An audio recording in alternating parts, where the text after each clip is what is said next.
Hello everyone and welcome to the Art Facts. Hello everyone and welcome to the Art Facts. Hello everyone and welcome to the Art Facts.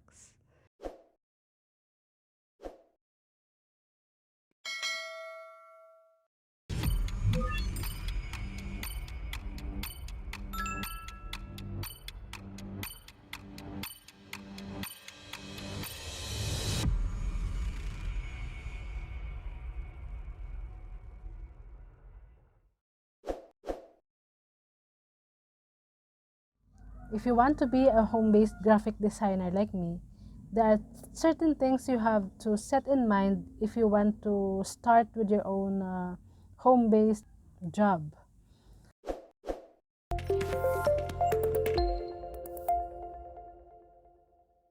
A large processor computer desktop, a laptop that can run graphic design softwares like Adobe Photoshop. So next is a good internet provider, a strong Wi-Fi connection na good luck na lang dito sa Philippines because you have to deal with clients online and clients have different time zones. So you have to be available 24/7. Next is if you have that graphics software like a Photoshop, or if you're a beginner, I also recommend CorelDRAW. CorelDRAW is a user-friendly graphic software, and I am using it since 2003, I guess. For me, is the most user-friendly graphic design software. So moving on, if you have that three important tools, the computer, graphic software, and good internet connection, you can start being a freelance and home-based graphic designer or graphic artists. So what is the difference between graphic artists and graphic designers? We will discuss it later.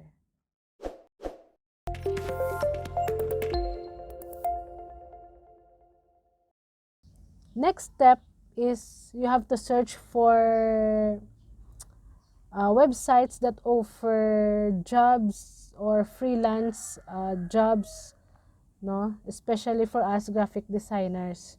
So even if you are not a graduate of graphic design course, you can get tips and ideas on my channel on how to be a successful graphic designer.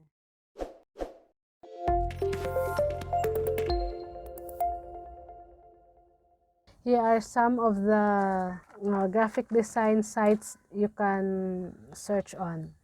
So number one is Fiverr. Next is CrowdSpring, Freelancer, Tailor Brands, Upwork. Upwork is the most common.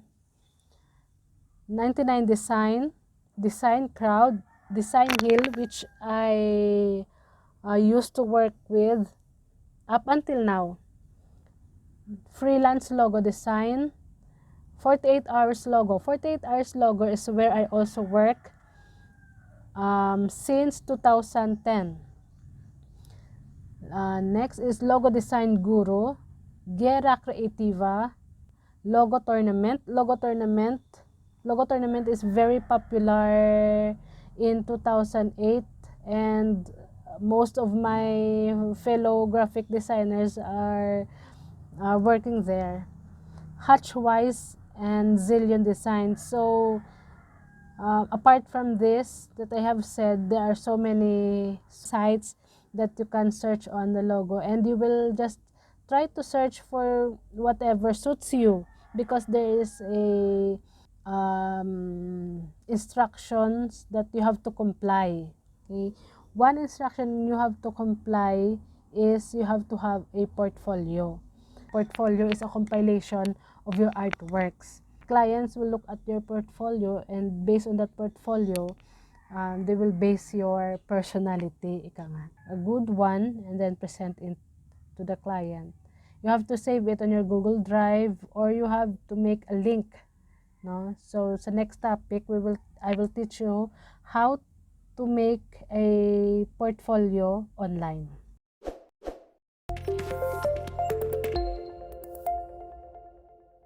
Most of the graphic design sites requires you to join a competition.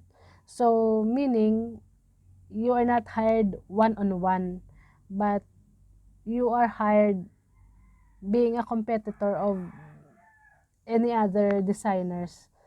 No? So you have to compete for that certain client, and when you meet the standards of the client, you will be the one to win in the contest. So that is true with, as I have said, 99 Design, Design Crowd, Design Hill, 48 Hours Logo Tournament. No, there are logo competitions that they hire freelance artists or freelance graphic designers.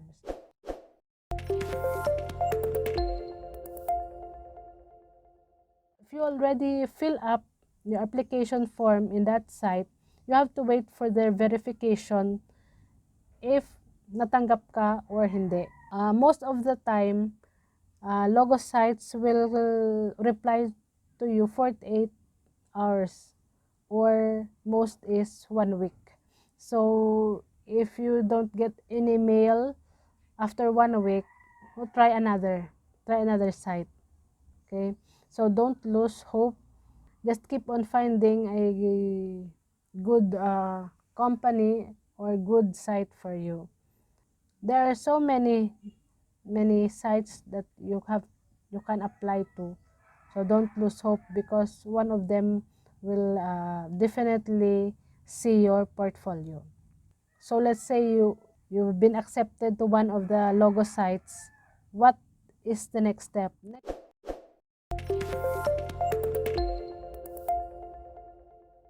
Next step is you have to open a money transfer account, Payoneer or PayPal.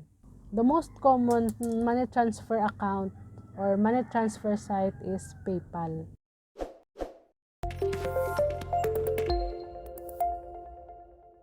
After you have your PayPal account, you have to open a bank account. So if you want to open a bank account, I can recommend, at least in the Philippines, I can recommend Union Bank because they offer Ion Card. Ion Card is for freelancers like us. It's a debit card. No, you can transfer, access money transfer. Clients can pay you directly on PayPal and transfer it to Ion Card.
For me, I have a client living in Canada, Australia, as far as Europe. Each of your clients have different time zones, so you have to be available 24 hours 7. You have to deal with different clients, different time zones, so you have to be very flexible. So if you are committed to your job, so you have to manage your time well. So your clients, as I have said, has different personalities. No, some of your clients are stubborn, some of your clients are very understanding, but most of the time clients are clients. They want deadlines to be met. They want designs that is proper presented, logo designs according to their visions. So one thing that a client would say if they don't like your designs, they will just leave it, walang comment, no anything. Or leave a comment and then say, can you revise this, make it bigger, make it smaller, or change color, or do a version like this, do a version like that. What you're gonna do is to comply because it is your job to do. Revise it immediately according to what he's asking for, and then submit it immediately. While they're still online, you have to be online for them too, because clients doesn't like to wait. He wants a logo according to their brief. So brief is a instruction from a client. You will have the idea on how to present your logo. You have to be exact of your design message.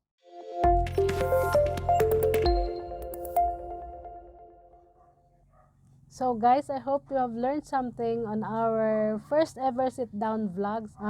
Comment down below if there is anything you want to know about graphic designing, and whatever question you have in mind, please comment down below so I can answer it on the next episode. So don't forget to like, share, and subscribe to my channel for more design tips and advice. Bye!